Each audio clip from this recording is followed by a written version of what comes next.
ملکی معیشت کے پریشان کن حالات میں یہ بات مزید پریشانی کا باعث ہے کہ اس وقت پاکستان اور آئی ایم ایف کا پروگرام دراصل ہر لحاظ سے ایک تعطل کا شکار ہے۔ ابھی آج یہ خبریں آئی ہیں کہ اس تعطل میں ہلکا سا کچھ بہتری آئی ہے۔ ایک ورچوئل مذاکرات کا آغاز ہوا ہے، بات چیت شروع ہوئی ہے پاکستان اور آئی ایم ایف کے درمیان، مگر یہ ابھی بہت ہی ابتدائی بات ہے۔ ابھی ہمیں نہیں پتا کہ آئی ایم ایف کا مشن جس نے پاکستان آنا تھا اور نوے ریویو کے لیے سیر حاصل گفتگو ہونی تھی وہ کب آئے گا، اور اس کے ساتھ ہی ابھی پاکستان کو 1 ارب 18 کروڑ ڈالر کی قسط کا اجرا بھی اگلے سال سے پہلے مشکل دکھائی دیتا ہے۔ یہ بھی کئی مہینے اس میں بھی تعطل آ چکا ہے۔ پروگرام کے تحت آئی ایم ایف کے وفد کو مذاکرات کے لیے اکتوبر میں پاکستان آنا تھا، پھر بتایا گیا کہ دورہ اس ماہ یعنی نومبر میں ہوگا، جس کے بعد آئی ایم ایف بورڈ سے منظوری لی جائے گی۔ لیکن اب وزارت خزانہ کا کہہ رہے ہیں کہ باضابطہ بات چیت کے شیڈول کو حتمی شکل دینے کے لیے آئی ایم ایف کی ٹیم جلد اسلام آباد آئے گی، ہمارے پاس اس کی کوئی تاریخ نہیں ہے۔ اس صورتحال میں خدشہ ہے کہ دسمبر میں امریکہ میں تعطیلات سے پہلے I M F executive board کا اجلاس نہیں ہو سکے گا، گویا اس سال پاکستان کو قسط کا اجرا نہیں ہو پائے گا۔ پاکستان میں سیلاب کی وجہ سے بڑے پیمانے پر معاشی مسائل پیدا ہوئے ہیں۔ اس سے متعلق اخراجات کے حوالے سے آئی ایم ایف پاکستان کی مالی پوزیشن کا بھی جائزہ لے رہا ہے، جبکہ سیلاب کی وجہ سے فنڈ پروگرام میں پاکستان ان تخمینوں میں چھوٹ یا ویورز کا خواہاں ہے۔ پچھلے ہفتے آئی ایم ایف کی جانب سے جاری ایک بیان میں پاکستان سے معاشی استحکام کے لیے اصلاحات کا عمل کے مزید تیز کرنے کا مطالبہ کیا گیا ہے۔ اس سے قبل آئی ایم ایف پاکستان کے سامنے 800 ارب روپے کے منی بجٹ سمیت متعدد پیشگی شرائط بھی عائد کر چکا ہے۔ بڑھتے ہوئے مالیاتی خسارے کو کنٹرول کرنے اور اہداف کے مطابق رکھنے کے لیے آئی ایم ایف نے حکومت پاکستان سے 800 ارب روپے کی اضافی ٹیکس آمدن اور نان ٹیکس ریونیو کا مطالبہ کر رکھا ہے، یعنی بجلی گیس بھی مہنگی ہو سکتی ہے اور اشیاء پر عائد سیلز ٹیکس میں بھی اضافہ کیا جا سکتا ہے۔ ٹیکس اور پیٹرولیم لیوی کی مد میں اضافے سے فیول کی قیمتیں بھی بڑھ سکتی ہیں۔ پیٹرولیم لیوی کی مد میں اس مالی سال حکومت کو 855 ارب روپے کی ٹیکس آمدن متوقع تھی، لیکن پہلی سرمائی کے اختتام پر حکومت صرف 47 ارب روپے ہی وصول کر سکی۔ آئی ایم ایف کے مطابق موجودہ مالی سال میں حکومت کو پی ڈی ایل کی مد میں ہدف سے 350 ارب روپے کم وصول ہونے کا خدشہ ہے۔ پی ڈی ایل میں کمی کی وجہ تمام تیل مصنوعات پر اس کا مکمل نفاذ نہ ہونا اور اس کی کھپت میں 22% کمی بھی ہے۔ اس کے علاوہ توانائی کے شعبے میں اصلاحات اور اس حوالے سے قانون میں ترامیم کرنے میں ناکامی آئی ایم ایف اور حکومت کے درمیان نتیجہ خیز مشاورت میں رکاوٹ ہے۔ آئی ایم ایف سے وعدے کے مطابق حکومت کو بجلی کی قیمتوں میں مزید اضافہ کرنا تھا، لیکن اس کے برعکس حکومت نے ایکسپورٹرز کو بجلی کی قیمتوں میں تقریباً 100 ارب روپے کا مراعاتی پیکیج دے دیا۔ عالمی مالیاتی ادارے نے اس پر بھی اعتراض اٹھایا ہے اور ساتھ ہی کہا ہے کہ گیس اور بجلی پر سبسڈی 100 ارب روپے تک محدود نہیں رہ سکے گی، بلکہ اس پر 200 ارب روپے خرچ ہوں گے۔ اسی کے ساتھ آئی ایم ایف نے مجوزہ 1800 ارب روپے کے کسان پیکیج پر بھی شدید اعتراضات اٹھائے ہیں اور وضاحت طلب کی ہے۔ آئی ایم ایف اور پاکستان کے درمیان موجودہ مسائل اور یہ پاکستانی معیشت پہ کس انداز سے اثر انداز ہو رہے ہیں، اس پہ بات کرنے کے لیے ہمارے ساتھ موجود ہیں پاکستان کے ممتاز صحافی، سینئر صحافی، نیوز اینالسٹ، اکنامک افیئرز جناب خرم حسین۔ بہت بہت شکریہ خرم حسین صاحب۔ یہ بتائیے گا کہ ظاہر ہے کہ پاکستان کی جو اس وقت میں معیشت ہے جو وہ ایک بہت سیریس چیلنجز کا اس کو سامنے ہے، اس میں یہ آئی ایم ایف کا جو پروگرام ہے جو کہ ہر لحاظ سے ایک تعطل کا شکار ہے، اس کا کتنی کنٹریبیوشن ہے اور وہ کتنا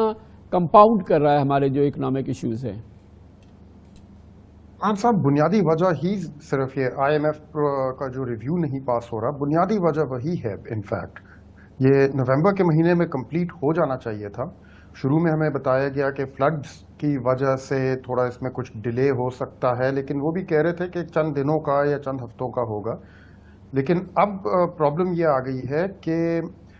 دسمبر کے کوئی پہلا یا دوسرا ہفتہ جیسے ہی شروع ہوگا، میں کہہ رہا ہوں کوئی دسمبر اندازاً 8، 9، 10، 11 تاریخ تک، تو I M F World Bank کے جتنے وہ ملازمین ہیں وہ کرسمس بریک کے اوپر جانا شروع کر دیں گے، اور اس کے بعد تو پھر ان کی مشن کا یہاں آنا ممکن نہیں ہوگا۔ اور آلریڈی فارن ایکسچینج مارکیٹس میں پاکستان میں سچویشن بہت زیادہ ٹائٹ ہو گئی ہے، ٹو دا پوائنٹ جہاں پہ کافی بینکس جو ہیں اب وہ ایل سی کی بزنس کو نہیں قبول کر رہے، وہ نہیں وہ ایکسیپٹ کر رہے، انکلوڈنگ سم بینکس جو آئل ایل سیز کے ساتھ بھی کافی ان کو مشکل پیش آ رہی ہے۔ تو آئی تھنک جلد سے جلد اگر اس کو آئی ایم ایف کے ساتھ جو معاملے ہیں ان کو حل نہیں کیا گیا تو اور اگر یہ بات خدا نخواستہ جنوری تک چلی گئی تو then the situation can get extremely serious. And I am F بنیادی وجہ اس لیے بھی بنتا ہے کیونکہ اس کے اوپر ڈپینڈ کرتا ہے باقی سارے انفلوز جو ڈار صاحب نے ہمیں بتایا تھا کہ $13 ارب کے انفلوز انہوں نے ارینج کر لیے ہیں تمام دوست ممالکان سے. تو وہ اس کے اوپر ڈپینڈ کرتے ہیں. وہ کہہ رہے ہیں آپ پہلے اس پروگرام کو بحال کریں.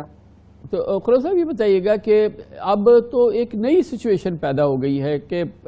اگر آپ اف یو لائک اب وہ تو پرائر ایکشن کی بات کر رہے ہیں, وہ پیشگی شرائط انہوں نے لگا دی ہے جو کہ نئے پروگرام سے پہلے پرائر ایکشنز ہوتے ہیں, اور لگ یہ رہا ہے کہ وہ دوبارہ پراپر ہم سے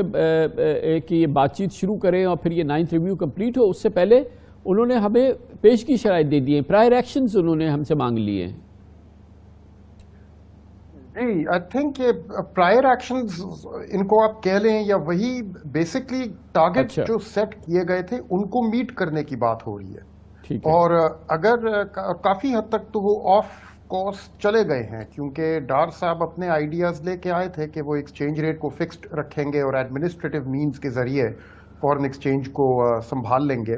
وہ نہیں ہو, وہ ناکام رہے ہیں اس کوشش میں, اور اس کی وجہ سے اب ہم سب دیکھ رہے ہیں کہ اوپن مارکیٹ کا جو ڈکلیئرڈ ریٹ ہے, جو آفیشیل ریٹ ہے, اور اس میں اور بلیک مارکیٹ ریٹ جو ہے اس میں کتنا بڑا گیپ آ گیا ہے.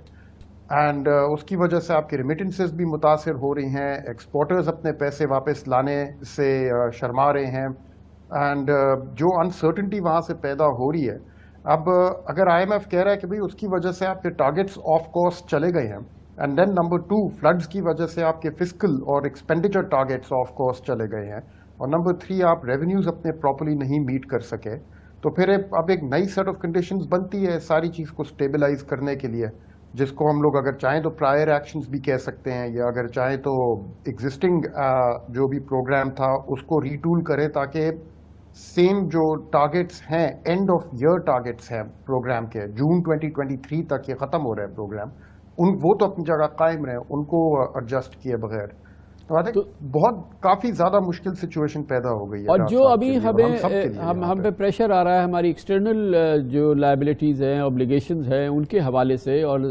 ظاہر ہے کہ دنیا اس کو بڑے غور سے دیکھ رہی ہے, اور ہمارا جو ہے وہ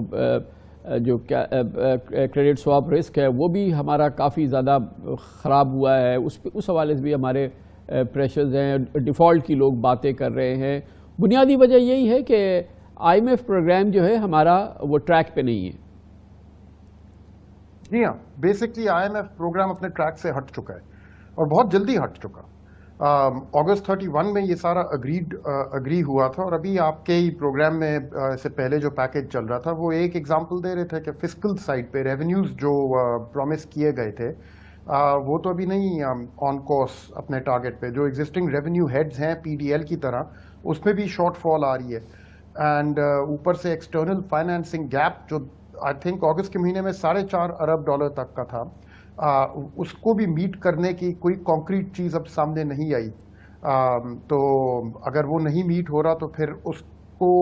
کس طرح سے اور کس اور طریقے سے مینیج کیا جائے گا, اس کا تو پھر امپیکٹ ڈائریکٹلی ایکسچینج ریٹ کے اوپر جائے گا. آئی تھنک کافی حد تک یہ پروگرام جو ہے یہ سائن ہونے کے فوراً بعد ہی اس میں جو چینجز کی ریکوائرمنٹ تھی وہ سامنے آنی شروع ہو گئی تھی. اسی موقع پہ پھر اب نئے فائنانس منسٹر ایک لے آئے, اور انہوں نے آ کے الٹی کمٹمنٹس عوام کے ساتھ کر دی کہ میں تو ایکسچینج ریٹ کو فکس رکھوں گا, مدر آف آل ایونز ہوتا ہے یہ. مگر وہ تو ایکسچینج ریٹ کو فکس کر رہے ہیں نا, وہ تو فکس. خرم صاحب ایک یہ بھی تو ہمارا بڑا اس وقت آپ نے پہلے بھی ذکر بھی کیا کہ جو ہمارا گیپ ہے کرب کا اور انٹر بینک کا, وہ تو بہت ہی سیریس اور بہت ہی خطرناک ہے. اور اس کے بعد اب ہمارے آبویسلی ریمیٹنسز پہ بہت شدید پریشر آ رہا ہے. ہمارے ایکسپورٹرز ہیں وہ اپنے جو رقوم ہیں وہ نہیں لا رہے پاکستان میں. ظاہر ہے کہ اتنا بڑا گیپ ہو گیا, اور ایک بڑی روبسٹ حوالہ ہنڈی مارکیٹ جو ہے وہ اب چل رہی ہے. ہاں بالکل صحیح. آئی مین ایگزیکٹلی یہی ہو رہا ہے کہ جو ایڈمنسٹریٹو مینز کے ذریعے ایکسچینج ریٹ کو فکس کرنے کی کوشش کی گئی ہے وہ کاغذ پہ تو ہو گیا. جو ہمارے پاس روزانہ رپورٹس آتی ہیں فوریکس ایسوسی ایشن سے, یا جو ہم اسٹیٹ بینک کے دیکھتے ہیں ڈیلی اپ ڈیٹس, ان میں تو کاغذ میں ایک ریٹ بتایا جا رہا ہوتا ہے، لیکن آپ مارکیٹ میں جا کے 231 میں ڈالر خریدنے کی کوشش کریں آپ کو نہیں ملے گا، تو آپ کو تو بلیک مارکیٹ میں لینا پڑے گا، یا 45 سے لے کے 250 تک کا جو بھی ریٹ ہوگا ڈپینڈنگ آن کون سا شہر ہے ملک میں۔ تو آئی تھنک وہ بیسکلی ڈار صاحب ناکام ہو گئے ہیں میرے خیال میں، جو وہ باتیں وہ کرتے ہوئے آئے تھے چند ہفتوں کے اندر اندر ان کو پتہ چل گیا کہ ایسے ہے نہیں۔ تھینک یو سو مچ، بہت بہت شکریہ۔ خرم حسین صاحب ہمارے ساتھ تھے، اکنامک افیئرز کے ممتاز سینئر جرنلسٹ۔ اس کے ساتھ ہی کمرشل بریک، اس دوران نیوز ہیڈ لائنز دیکھیں، اس کے بعد ہم اپنے پروگرام کے باقی حصے کے ساتھ واپس آئیں گے۔